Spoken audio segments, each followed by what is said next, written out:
अन्य समाचार જોઈએ તો ધારાસભ્ય હર્ષદ રીબડિયાએ મુખ્યપ્રધાન વિજય રૂપાણીને પત્ર લખ્યો છે। ખેડૂતોને ચૂકવાતી પાક વીમાની રકમમાં વધારો કરાય તેવી માંગ કરી છે।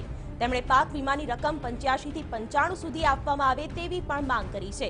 સાથે જ ભેંસાણ, વિસાવદર, કેશોદ, મેંદરડા, વંથલી, માંગરોળ, માણાવદર, માળિયાના ખેડૂતોને યોગ્ય રીતે પાક વીમો ન ચૂકવાતો હોવાની રજૂઆત કરી છે। આ ઉપરાંત માંગણીઓ સ્વીકારવામાં નહીં આવે તો ખેડૂતો ઉગ્ર આંદોલન કરશે તેવી ચીમકી પણ ઉચ્ચારી છે।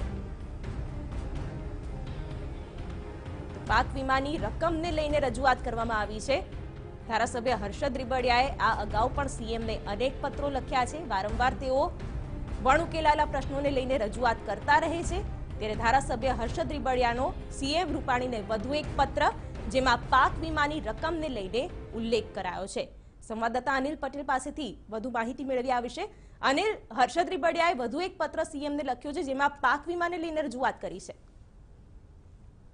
રીબડિયાએ ખાસ કરીને પત્ર લખ્યું છે।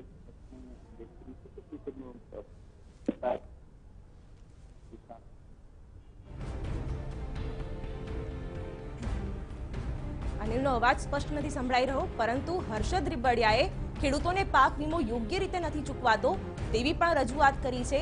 ખેડૂતો પણ પાક વીમાને લઈને ત્રસ્ત છે, તેઓએ પણ અનેક વખત સવાલો ઉપાડ્યા છે। ત્યારે ધારાસભ્ય હર્ષદ રીબડિયાનો સીએમ રૂપાણીને પત્ર।